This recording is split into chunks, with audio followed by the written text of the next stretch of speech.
الحمد لله نحمده ونستعينه ونستغفره ونؤمن به ونتوكل عليه.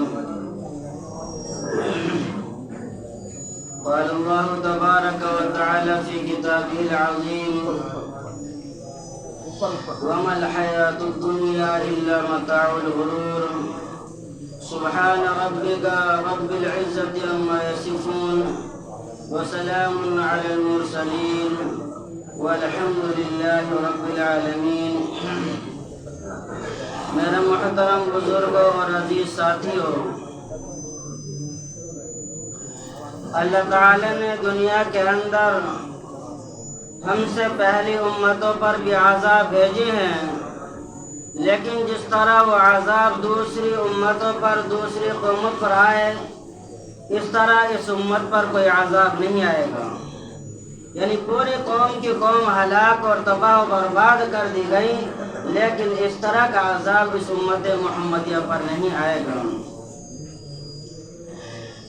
اللہ تعالیٰ فرماتا ہے: میرے بندے اس بات میں نہ رہنا کہ تیرے پاس گاڑی ہے، تیرے پاس بنگلہ ہے، تیرے پاس موٹر سائیکل ہے، تیرے پاس پیسوں کی رونق ہے. اس گھمنڈ میں نہ رہنا تیرے پاس اچھی صحت ہے، اس گھمنڈ میں نہ رہنا تیرے پاس اچھے بندے ہیں، تیرا اچھا خاندان ہے، تو اچھا کھانا پینے والا ہے. اس گھمنڈ میں نہ رہنا، بلکہ یہ دنیا کے دھوکے میں نہ رہنا. اللہ تعالیٰ فرماتا ہے: میرے بندے اگر تو گھمنڈ کرنے لگے، تکبر کرنے لگے، پیسے پر اگڑ کرنے لگے، تو یاد رکھنا جب موت کا مسائل آئے گا، جب موت کا راکٹ آئے گا، تو ساری بستی کو تباہ و برباد کر دے گا. جب اللہ تعالیٰ اپنا عذاب بھیجتا ہے اور جب اللہ تعالیٰ اپنے بندوں کو نصیحت کرتا ہے، ایمان والے بندوں کو اسے کیا نصیحت حاصل کرنی چاہیے، عبرت حاصل کرنی چاہیے یا اس پر تبصرہ کرنا چاہیے. آج کچھ دن پہلے آپ نے سنا ہے کہ ترکی کے اندر، سیریا کے اندر بہت زیادہ خطرناک زلزلہ آیا، بہت سے لوگ تباہ و برباد ہو گئے، موت کی آغوش میں سو گئے. کبھی کبھی اللہ تعالیٰ اپنے نیک بندوں پر آزمائش کے لیے، اپنے بندوں کو مضبوط کرنے کے لیے، اپنے بندوں کے ایمان کو جانچنے کے لیے، اپنے بندوں کے ایمان کی آزمائش کے لیے مصیبت اور پریشانیاں بھیجا کرتا ہے. اگر اس میں صبر کرتے رہے، شکر کرتے رہے، ایمان پر جمے رہے، مضبوط رہے، تو یاد رکھنا اس آزمائش سے پار ہو جاؤ گے اور اللہ کی رضا نصیب ہوگی. اور اگر صبر نہیں کیا، شکر نہیں کیا، اللہ کے حکم، اللہ کے وعدوں پر صبر نہیں کیا، اللہ کے وعدوں کی خلافی کی، حکم کی خلافی کی، یاد رکھنا دنیا بھی برباد ہو جائے گی اور آخرت بھی تباہ ہو جائے گی. کسی نے سوچا نہیں ہوگا کہ اتنی تباہی و بربادی آنے والی ہے. میرے دوست یاد رکھنا، ہم اللہ کی پکڑ سے دور نہیں. آج ہم نے ایسا کون سا گناہ چھوڑا ہے جو ہم سے نہیں ہوتا؟ زنا کرنے والے ہم، فحش کرنے والے ہم، غریبوں کا مذاق اڑانے والے ہم، ناپ تول میں کمی کرنے والے ہم، دوسرے کو دھوکہ دینے والے ہم، دوسرے کی عزت کو نیچا دکھانے والے ہم، دوسرے کو ذلیل و خوار کرنے کے لیے ہم ایڑی چوٹی تک کا زور لگا دیتے ہیں. ایک رشتہ دار کو دوسرے رشتہ دار سے توڑنے کے لیے، ایک دوست کو دوسرے دوست توڑنے کے لیے، ایک کمپنی میں کام کرنے والا مسلمان بھائی اس کو نیچا گرانے کے لیے غیر سے دوستی کرتا ہے. مارکیٹ کے اندر ایک بھائی کا کام صحیح چلتا ہے، اس کے کام کو گرانے کے لیے، اس کو نیچا دکھانے کے لیے غیر سے دوستی کر کے اس کی برابر میں دکان کھلوا رہا ہے کہ اس کا کام نہیں چلنا چاہیے، چاہے غیر کا فائدہ ہوتا رہے. میرے بھائی، آج ہمارے اندر اتنی برائیاں ہیں، اتنی خامیاں، اتنی ہم اللہ کی نافرمانیاں کرتے ہیں. اگر اللہ کا عذاب آ جائے تو میرے دوست بستی اسی طرح بیٹھ سکتی ہے، تباہ برباد ہو سکتی ہے، کوئی رونے والا بھی نصیب نہیں ہوگا. اللہ تعالیٰ فرماتا ہے قل متاع الدنیا قلیل، میرے بندو اس دنیا میں تمہیں تھوڑے دن رہنا ہے، تھوڑے دن جینا ہے، تھوڑے دن سانس لینی ہے، اس کے بعد جو دوسری زندگی شروع ہوگی، اس کے بعد جو آخرت کا مرحلہ شروع ہوگا، اس کے بعد جو قبر کا مرحلہ شروع ہوگا، اس کے بعد جو عالم برزخ کا مرحلہ شروع ہوگا، اس وقت پتہ چلے گا تو کتنے پیسے والا تھا، کتنی نیکیاں کرنے والا تھا، کتنی بات بنانے والا تھا، کتنی عزت اور رفعت والا تھا۔ دنیا میں تو اچھے کپڑے پہن کر، اچھے جوتے پہن کر، اچھی چیزیں استعمال کر کے سمجھتا ہے لوگ کہیں کہ بہترین آدمی ہے، بڑا اچھا کھانے والا، بڑی اچھی گاڑیوں میں گھومنے والا، بڑے آدمیوں کے ساتھ رہنے والا ہے۔ جب بندے کو قبر کے اندر رکھا جائے گا، نہ گاڑی ساتھ دے گی، نہ بنگلہ ساتھ دے گا، نہ بڑے بڑوں کی جو سفارش کام کرے گی، نہ بیوی ساتھ دے گی، نہ اولاد ساتھ دے گی۔ یاد رکھنا جو اعمال تم نے اپنے لیے کیے ہوں گے، جو نیکیاں تم نے اپنے لیے کی ہوں گی، جو اچھائیاں تم نے اپنے لیے کی ہوں گی، جن نیکیوں کے سے تم امید رکھتے ہو، قبر کے اندر یہ چیز کام آئے گی، وہی چیز کام آ سکتی ہے، کوئی دوسری چیز کام نہیں آئے گی۔ میرے دوستو، قبر کے اندر اکیلے رہنا ہے، اکیلے سونا ہے، تنہا سونا ہے، تنہا خالی ہاتھ آئے تو اور خالی ہاتھ ہی جانا ہے۔ کتنے آدمی ایسے ہیں، چاہے کتنے ہی پیسے والا ہو، چاہے کتنے ہی گاڑیوں والا ہو، کبھی کبھی ایسا ہوتا ہے اس کو کفن بھی نصیب نہیں ہوتا، لوارث سمجھ کر دوسروں کے چندوں کے پیسے سے اس پر کفن ڈالنا پڑتا ہے۔ ایمان والوں کو اچھی موت کی تمنا کرنی چاہیے اور بری موت سے پناہ مانگنی چاہیے، اور موت کا وقت معلوم نہیں، کہاں کس سفر میں کس حال میں آ جائے، کس ملک میں کس زمین کے کس حصے پر آ جائے ہمیں معلوم نہیں۔ اس لیے دنیا کے اندر وہ اعمال کر لو جو آخرت کے اندر کام آنے والے ہیں۔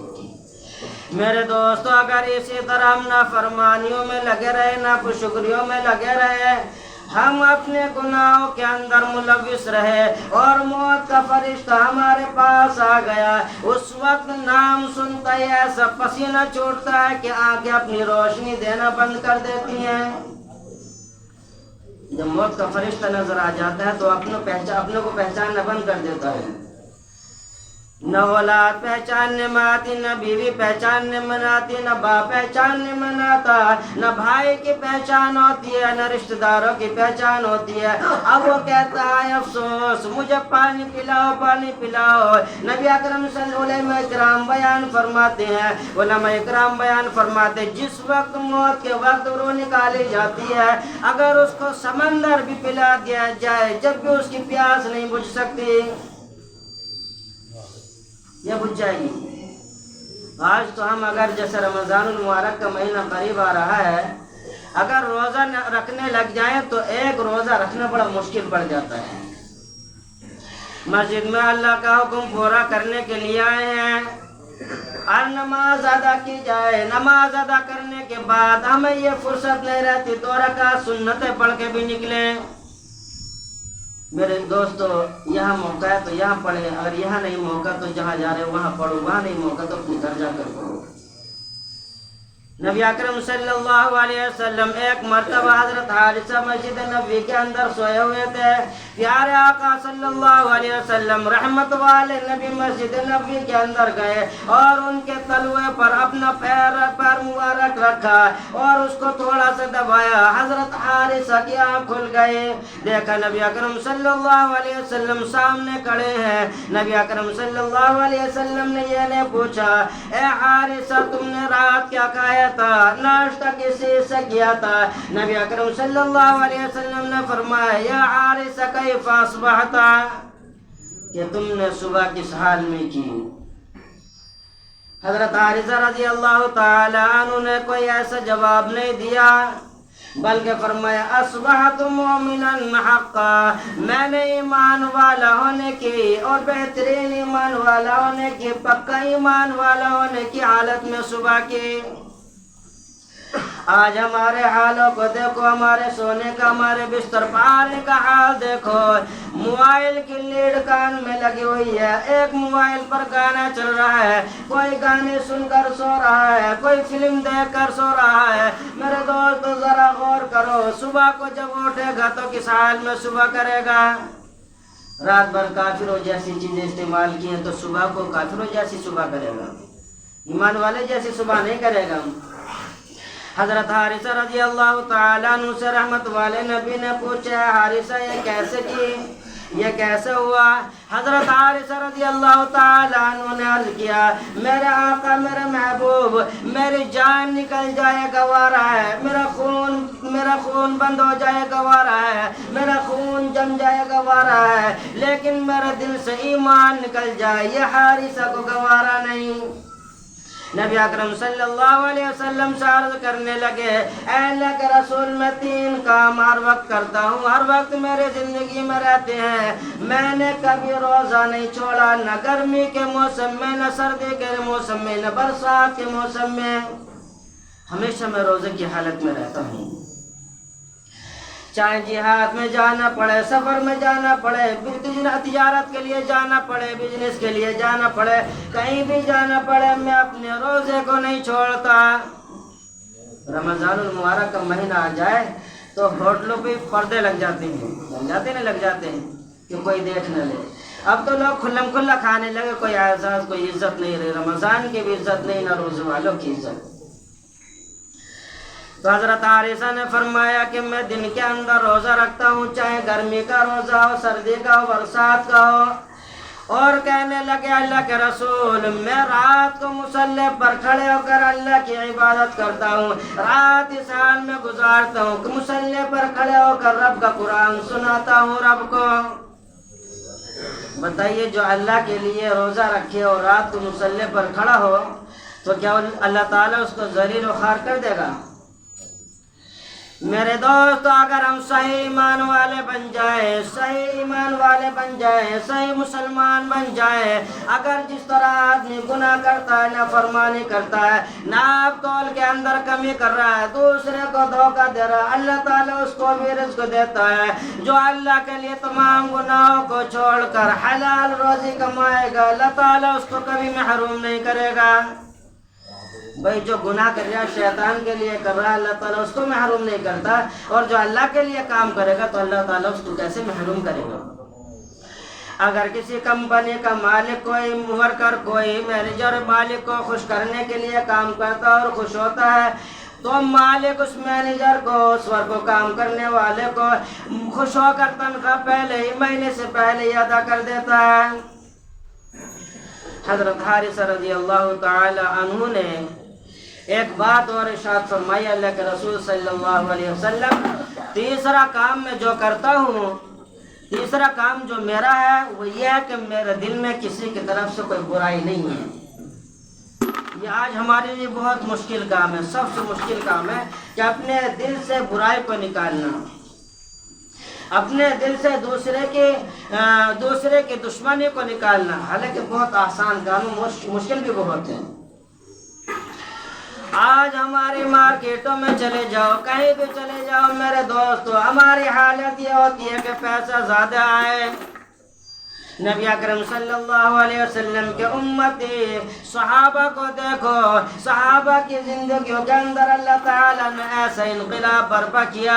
اگر اللہ تعالیٰ کو اس دنیا کی تھوڑی سی بھی قدر ہوتی، اللہ کی نظر میں تھوڑی سی بھی عزت ہوتی، اللہ تعالیٰ صحابہ کے لیے سونے کے جوتے بنوا سکتا تھا۔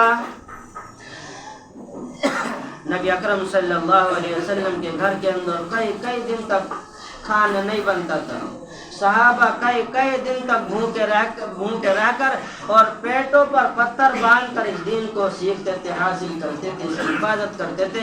آج ہم نے وہ طریقہ چھوڑ دیا۔ کوئی آدمی اپنے بچوں کے لیے جی رہا ہے، کوئی بیوی کے لیے جی رہا ہے، کوئی کمپنی فیکٹری کے لیے جی رہا ہے، جو کوئی کام کے اندر مشغول ہے، جس کام کے لیے رب نے بھیجا تھا، آج ہم نے اس کو پشے پشت ڈال دیا۔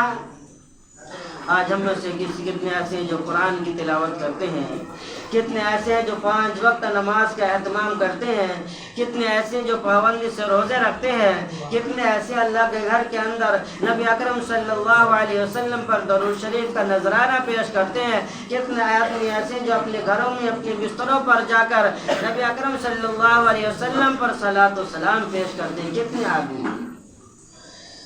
اگر اندازہ کیا جائے، اگر آئیڈیا لگایا جائے، اندازہ لگایا جائے تو 2% بھی ملنا بہت مشکل ہو جائیں گے۔ جو زندگی ہم نے بنانی چاہیے تھی آج ہماری وہ زندگی نہیں رہی۔